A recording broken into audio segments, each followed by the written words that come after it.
Do you feel lonely as a person who eats a plant-based diet or who identifies as vegan, sometimes singled out or even straight up abandoned by your omnivorous friends? Maybe you're sick of sticking out like a sore thumb at every social occasion, wedding, or family dinner.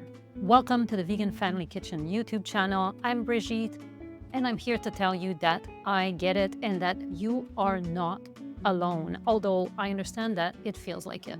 Vegan isolation is a real problem. In fact, it is probably the number one reason why so many people start down this path full of good intentions. They want to eat a more plant-based kind of diet, and then they are thinking about going vegan, but they stop in their tracks and they turn around because of this problem. It sucks to feel like you're the only one that's trying to do anything about such important problems.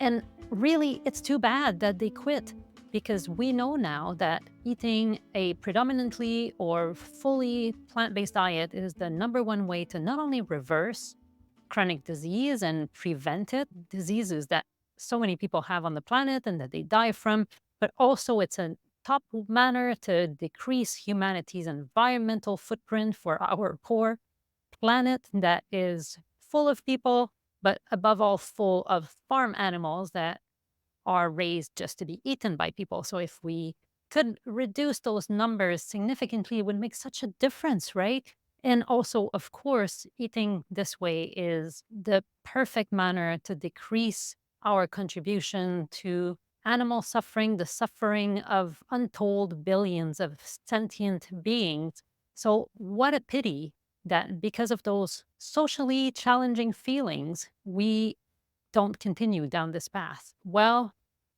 stick with me for a moment because there is help on the way. Because, in fact, you are not alone. There are millions of us out there. And even better than that, there are some really wise mentors that have preceded us, that have gone through so many of the challenges, and that are sharing what they know, what they felt, lots of amazing insight in books. And if you're like me, books, are the best of friends. And in this video, I'm going to introduce you to 4 of my favorite companion books that have been so helpful in my own personal journey that has almost been a decade now in this plant-based way of eating and now being a vegan. The first book has been so precious to me since the beginning, at the very beginning of my journey. It was published in 2013 and it's called Mind If I Order the Cheeseburger? And other questions that people ask vegans. And Sherry Kolb did not know it, but she was one of my first 2 or 3 vegan mentors, and I was very, very sad to learn that in 2022 she passed away. It's a great tragedy because she was such a compassionate, wise, clear thinker and scholar.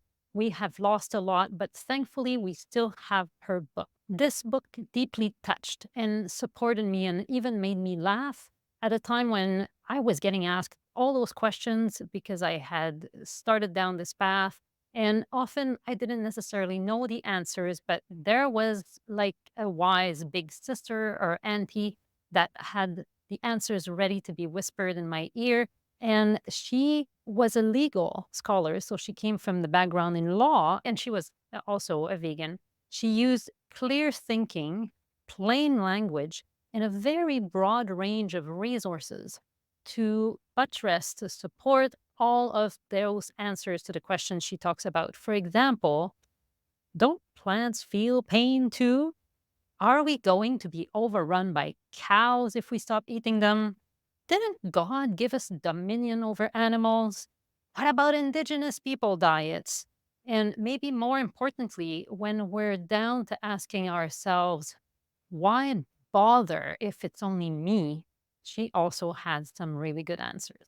This book, Mind If I Order the Cheeseburger, is worth reading and rereading, and we can honor Sherry Kolb's legacy by sharing it with many friends as they also start their journey as plant-based people and perhaps eventually vegans. As I was saying earlier, many people transition away from a plant-based diet or from a vegan lifestyle because they feel lonely, they feel singled out, they feel like they're sticking out, and it's just those social issues that are difficult.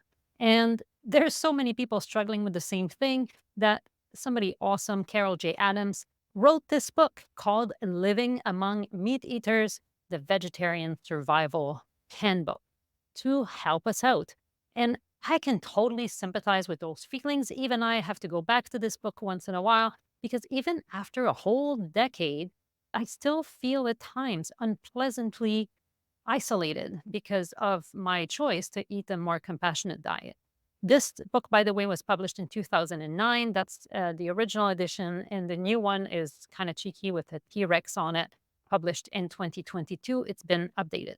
Carol J. Adams, she is a vegan social scientist. She explores the idea of blocked vegetarians, those people around us who think that, yeah, in theory, it seems like a good idea to not eat animals, but they do it anyway, which is weird when you think about it. And she offers a mix of psychosocial analysis, compassionate advice, and even recipes to make it easier for us to reflect and engage with those non vegetarians, those meat eaters around us. So there's a lot of tips in there for action and reflection at mealtime and beyond in our everyday life. There's also tips that are unfortunately still useful to me once in a while to sneak out of conversations that are obviously going into a dead end with committed carnivores. It is sad that those conversations still happen, but they're there. And if you need a little bit of a pat in the back and a little bit of guidance through that, you're going to just love having Carol J. Adams in your corner. Here is another Carol J. Adams book. I just love her as a social scientist myself. And here she joined force with the dietitian Virginia Messina to offer a powerful blueprint for impactful action. It is called Protest Kitchen: Fight Injustice, Save the Planet, and Fuel Your Resistance One Meal at a Time. So this book leverages veganism in the broader struggle against injustice in our world that is so unequal. I just love, love, love that they have a really specific action plan with 30 days of actions that light two candles with one flame. Not only they introduce the readers to the pillars of vegan cooking and nutrition, so some really good information from a nutrition dietetics point of view, but they also inspire very concrete acts of resistance that help us fight the status quo. So it's really feeling a little bit like raw, part of a team. I love this book. It's action oriented and it's full of ideas to help you organize events with your local vegan community. You have to find them, they're awesome. And maybe also get engaged with those block vegetarians that we were talking about just a moment ago. The sneaky, tiny little book that you maybe will want to gift to your spiritually inclined friends that have not yet quite connected the dots. And it is called How to Eat. It is a collection of very short reflections about food by Zen master, the Buddhist Thich Nhat Hanh. It does not specifically belong to a list of books about veganism because not every short reflection in there is about veganism. But he will probably open some eyes by repeatedly nudging the reader to look deeply into their food and how the food is interconnecting all beings on earth. He reminds the readers that our way of eating and producing food can be very violent to other species, to our own bodies, and to the earth. And he specifically encourages embracing a vegetarian diet or, at the very least, decreasing meat consumption. Reaching for a book, it's like reaching for a more experienced friend so that we can have a quiet conversation, taking time away from the busy daily life to really dig deeper into those issues that trouble us, with them bringing a light to us that we may not have yet benefited from, that we have not yet had a chance to look with. I recommend those 4 books because they have been such great companions on my plant-based and my vegan journey. And I would love, love, love to hear your recommendation, your favorite books, those that have brought you information, insight, wisdom, and comfort, companionship in your own plant-based and vegan journey. I look forward to hearing from you in the comments, and please make sure to like and subscribe so that we can connect again in my vegan family kitchen. Keep on reading and, of course, keep on cooking.